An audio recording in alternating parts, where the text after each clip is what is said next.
अस्सलामुअलैकुम। प्रोग्राम अक्स बरक्स के साथ मैं हूं आपकी मेजबान शाइस्ता शहजाद। उम्मीद है कि आप सब खैर वाफियत से होंगे।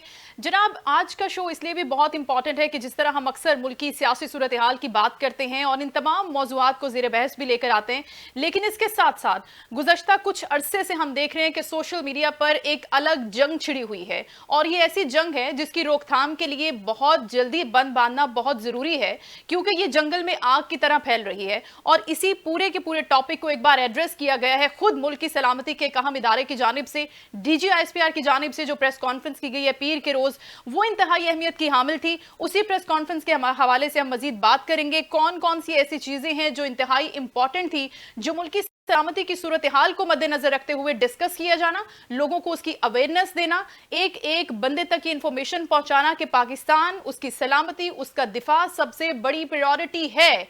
सियासी जमातों का वजूद अपने एक तरफ, लेकिन मुल्क की सलामती की सूरत हाल पर, डिफेंस की सूरत हाल पर कोई भी कॉम्प्रोमाइज किसी भी एंगल से नहीं होना चाहिए। इसी सारी सूरत हाल पर बात करेंगे। आज के DGISPR की जानिब से जो प्रेस कॉन्फ्रेंस की गई उसके अहम निकात क्या थे, डिजिटल दहशतगर्दी की जो इस्तेमाल की गई है, कौन है ये डिजिटल दहशतगर्द, कहां से आते हैं, किस तरह मुल्की बुनियादों को कमजोर करते हैं, इनका एजेंडा क्या होता है, इनको रोकना कैसे है। इसी हवाले से जो बात की थी लेफ्टिनेंट जनरल अहमद शरीफ ने, उसको आगे बढ़ाएंगे और इस पर गुफ्तगू करने के लिए हमें प्रोग्राम में ज्वाइन भी करेंगे lieutenant brigadier retired Ghazanfar Ali साहब, डिफेंस एनालिस्ट भी हैं।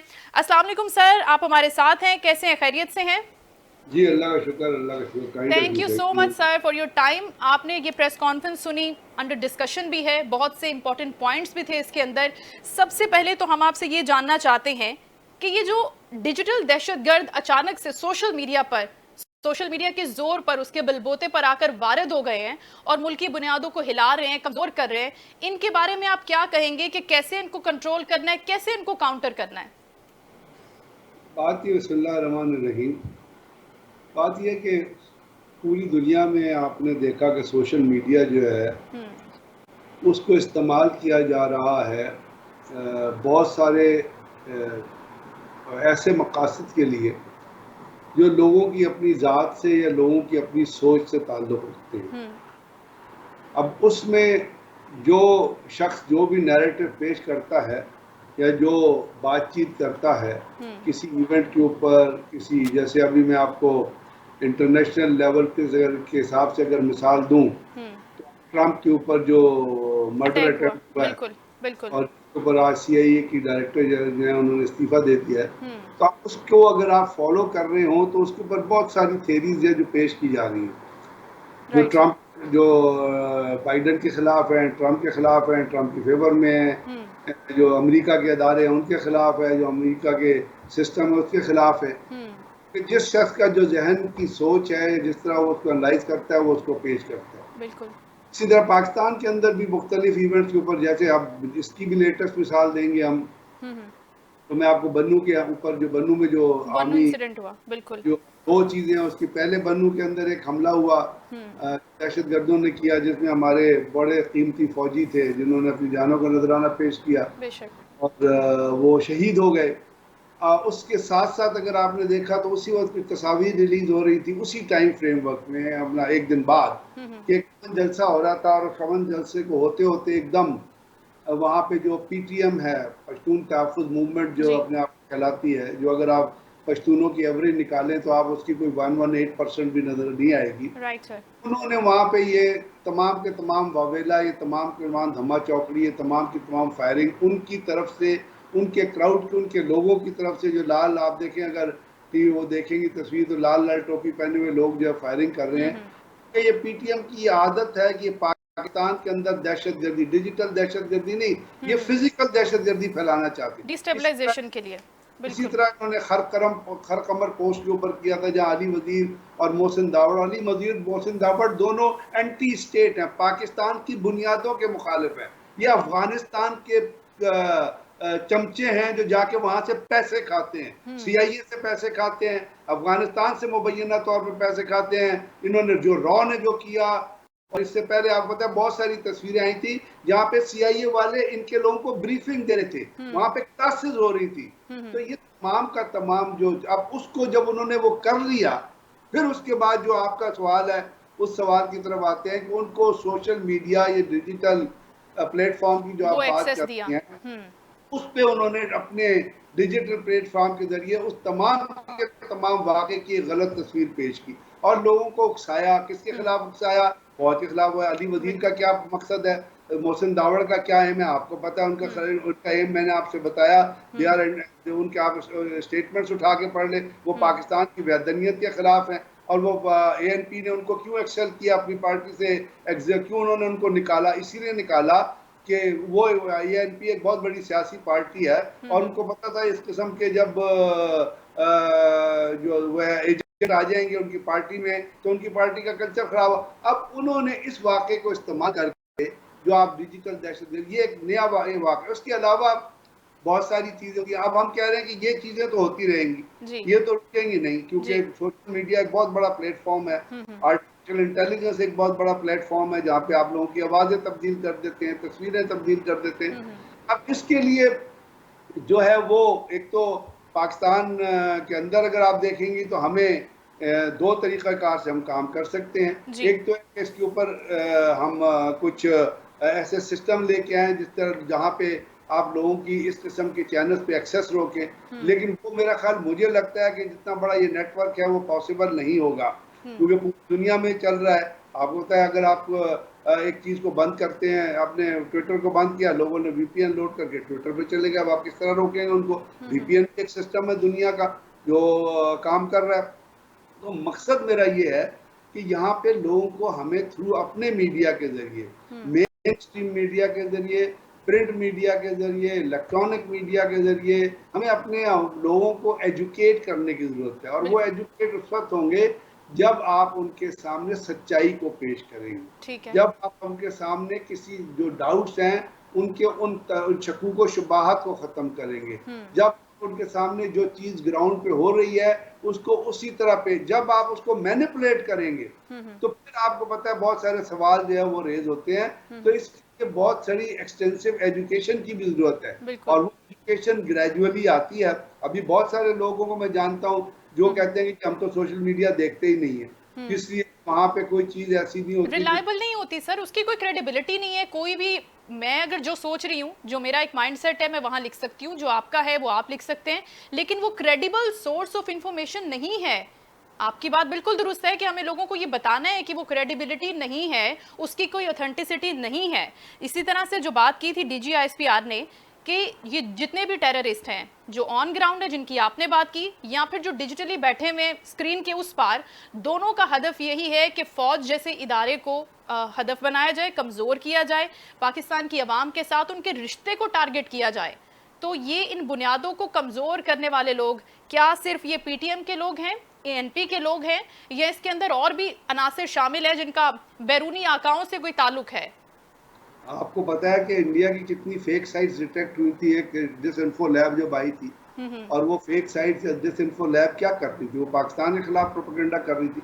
आपके बहुत सारे ट्विटर के हैंडल हैं और बहुत सारे सोशल मीडिया के हैंडल हैं जो इंडिया से ऑपरेट होते हैं, और जो इंडिया आपको ये पता होना चाहिए पाकिस्तान के लोगों को, और पता भी बहुत सारे लोगों को पता है कि रॉ ने एक स्पेशल कम्युनिकेशन नेट सेटअप बनाया हुआ है न्यू दिल्ली में अपने दफ्तर के अंदर, जहां उन्होंने जो एक्सपर्ट्स हैं, जो प्रोफेशनल्स हैं, उनको रिक्रूट किया हुआ है। और वो प्रोफेशनल्स हैं जिन्होंने डिसइंफॉर्मेशन का काम जो है वो इंडिया से शुरू किया हुआ है। बहुत सारे साउथ अफ्रीका जैसे भी ममालिक है जहाँ से इंडियन, आपको पता है ऑस्ट्रेलिया में इंडिया का एक बहुत बड़ा नेटवर्क पकड़ा गया था, अगर आपके जहन में हो तो।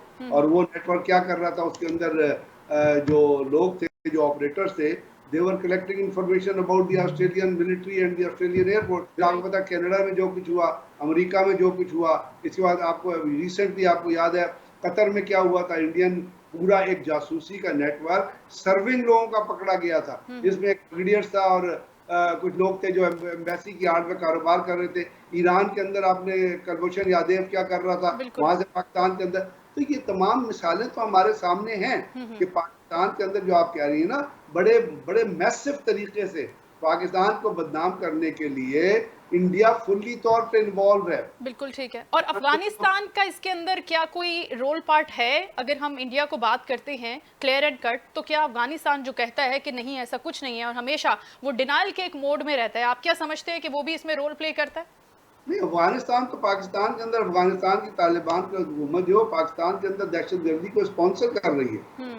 जहाँ पे ये दहशतगर्दी की वारदातें होती हैं उनका सारा जो ट्रेस बैक अगर आप करें, अभी रिसेंट जो हमला हुआ बनने में उसमें गुल बहादुर ने जिम्मेदारी कबूल की है। गुल बहादुर किधर है? हम्म। गुल बहादुर किसके साथ रह रहा है? खानी नेटवर्क के साथ रह रहा है। गुल बहादुर अफगानिस्तान में जो तालिबान की दहशतगर्द हुकूमत है अफगानिस्तान में, उससे उसके क्लोज ताल्लुकात हैं। उन्होंने उसको जितने अमेरिकन वेपन है तालिबान ने गुल बहादुर के जो ग्रुप है उसको सप्लाई किए। इसके बिल्कुल अलावा ठीक। और ग्रुप है जिनको सप्लाई किए। जो अमेरिकन हथियार छोड़ गए वो बेच रहे हैं हम्म। मुफ्त के। वहाँ पे दुकानें लगी हुई हैं अमेरिकन हथियारों की, एनवीजीज बिक रही हैं, एनवी डीज बिक रही हैं, लेजर फाइंडर बिक रहे हैं, थर्मल इमेजर्स बिक रहे हैं। तो ये तो एक अब पूरी दुनिया में अमेरिका ने अभी क्या क्या क्या कहा है। अमेरिका की एक रिपोर्ट आई है, उन्हें पाकिस्तान में दहशतगर्दी हो रही है उसका मरकज अफगानिस्तान है, और अफगानिस्तान पूरी तरह से पाकिस्तान के अंदर दहशतगर्दी में इन्वॉल्व है। और वो उससे उससे उनसे रिकवर भी होता है अमेरिकन असलहा भी। सर अब ये तो बात हो गई आउटसाइडर्स की, अफगानिस्तान है, इंडिया है, ये तो हमारे नेबर्स हैं, हमारे दुश्मन भी है, डिक्लेयर्ड किस्म के दुश्मन एनिमीज हैं।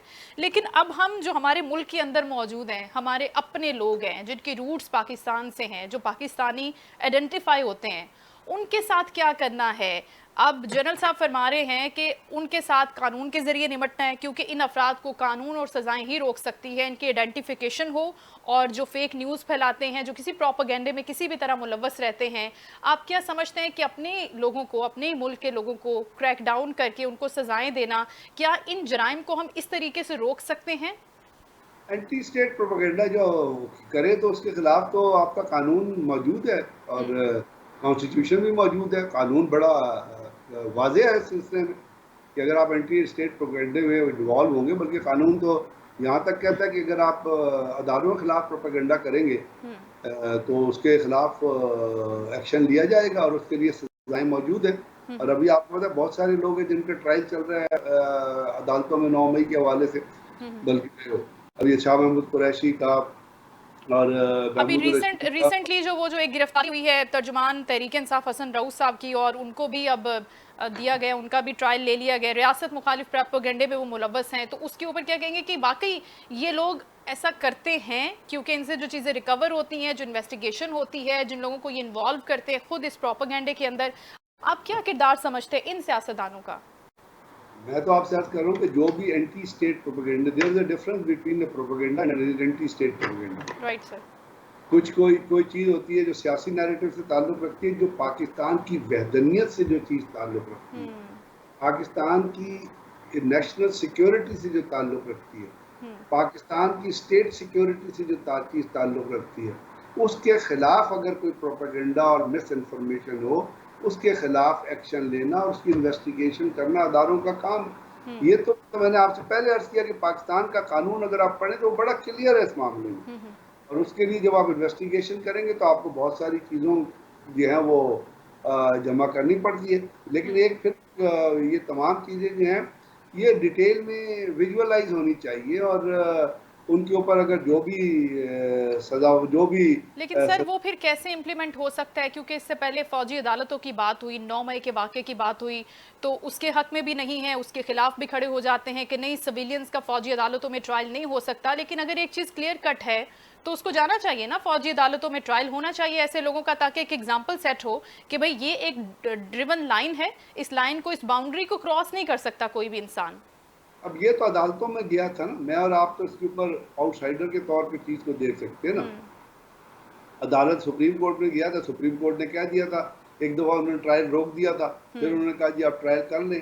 तो अब जो सुप्रीम कोर्ट की जो डायरेक्शन है, और मैंने कहा कि एंटी टेररिस्ट कोर्ट्स जो हैं उनके अंदर ट्रायल हुए हैं, अभी भी ये ट्रायल हो रहे हैं 9 मई के हिसाब से लोगों का। यहाँ पे ATC है, एक लाहौर में है, वहाँ पे बल्कि रोज़ाना की बुनियाद पे पेशियाँ हो रही हैं और हेयरिंग्स हो रही हैं।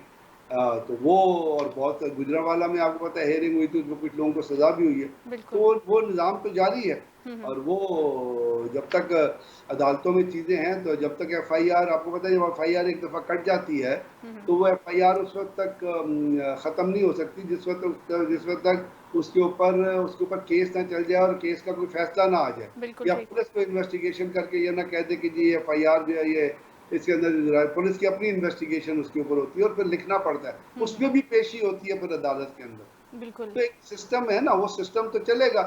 और वो सिस्टम मेरा ख्याल मुझे वो सिस्टम चल रहा है एटीसी के अंदर, लोग जो हैं वो पेश हो रहे हैं, उनकी हेयरिंग वगैरह हो रही है। और उसके बाद जो जैसे मैंने आपसे कहा, मुझे आप इतना पता है कि गुजरावाला में कुछ लोगों को सजा हुई है। तो वो तो कानून के मुताबिक जो भी चीज़ है उसको कानून के मुताबिक चलना चाहिए। लेकिन सर आपसे ये सवाल भी बड़ा इम्पोर्टेंट है, आपसे करना चाहती हूँ कि कब से, काफ़ी टाइम से, हम किस टाइम से हम देख रहे हैं कि जो डिजिटल की एक जंग है, जो डिजिटल की एक वॉर स्टार्ट की है कि सोशल मीडिया पर बैठकर आप प्रोपेगेंडा करें किसी भी इदारे के खिलाफ, किसी भी शख्सियत के खिलाफ, ये आप क्या समझते हैं कि कब से स्पीड अप हुआ है, किसकी छतरी तले हो रहा है, कौन है स्पॉन्सर्स इनके, कौन इनको मजीद सपोर्ट करते हैं या अप्रिशिएट करते हैं कि आप आगे बढ़े, हम आपके साथ हैं, पीछे हैं हम आपके? असल में बहुत लोगों के ज़ाती स्टेक्स भी हैं। जैसे अगर आप बाहर, पाकिस्तान के बाहर जो लोग बैठे हुए हैं और वो वहाँ से पाकिस्तान के ख़िलाफ़ या पाकिस्तान के अदारों के ख़िलाफ़ प्रोग्राम्स कर रहे हैं, तो वो तो उनकी अपनी कोई अमेरिका में बैठा है, कनाडा में बैठा है, कोई इंग्लैंड में बैठा है, वो लोग कर रहे हैं। अब उनका अपना एक एजेंडा है। और मैं यहाँ बैठ के तो नहीं कह सकता कि उनके कौन से अदारे उनको सपोर्ट कर रहे हैं, लेकिन ये है कि वो कर रहे हैं और वो सामने आपको नज़र आ रहा है। तो पाकिस्तान के अंदर जो कर रहे हैं, वो मैंने फिर आपसे अर्ज़ करूँगा, कुछ लोग सियासी डिफरेंसेस के ऊपर ये काम कर रहे हैं और उनके अपने सियासी ख्यालात कुछ और हैं, उन चीज़ों को वो इम्प्लीमेंट होने नहीं देते। कुछ लोग हैं जो सिस्टम से परेशान हैं, क्योंकि आपको पता है ये जो हुकूमत है, अब देखें ना, जो आप हर चीज़ को हम ये कहें कि जी वो खुद ही लोग बगैर वजह के कर रहे हैं। अब जो पाकिस्तान में माशियात का हाल है, जो माशियात हाली है, जिस तरह आपने लोगों पर टैक्स लगाया, आपने दुनिया में कहीं सोचा है, कहीं देखा है कि बेबी मिल्क के ऊपर टैक्स, बेबी प्रोडक्ट्स के ऊपर टैक्स लगाया जाए? बिल्कुल ऐसे है। ये भी तो चीजें देखिए ना कि फॉल्ट लाइंस कहाँ हैं, उनको कौन ठीक करेगा? ये जो माशी बदहाली क्रिएट की है पिछले 3 साल से इस हुकूमत ने, लोगों के ऊपर जो जुल्म और सितम हो रहा है, जिस तरह उनके लिए खाने के ऊपर, आज आपका मार्केट में जाएं तो चिकन जो है वो 600 रुपए किलो आपको मिलता है, बल्कि बाज़ जगह पे 800 रुपए किलो में। गरीब आदमी क्या करे? तो ये भी तो देखें, ये ये फॉल्ट भी लाइंस देखना कौन है। करेगा? ये बिल्कुल। चीज़ है जो महरूमियों को जन्म देती है, और जब महरूमियाँ जन्म लेती हैं तो लोग फिर स्टेबल नहीं होते, उनके अंदर रिजर्वेशंस आती हैं, उनके अंदर रिएक्शन आता है।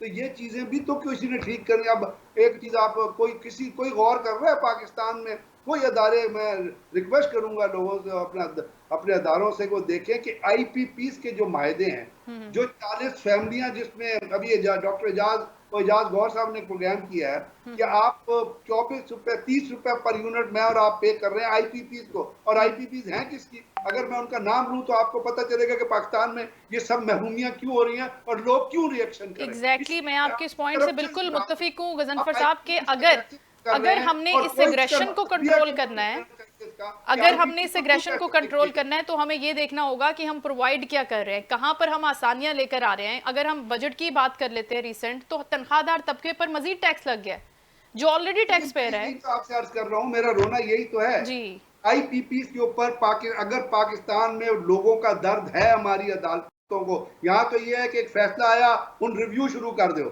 अगले 10 दिन रिव्यू चलता रहेगा। उसका रिव्यू का पाकिस्तान के अवाम को कोई फायदा है? आप मुझे ये बताइए।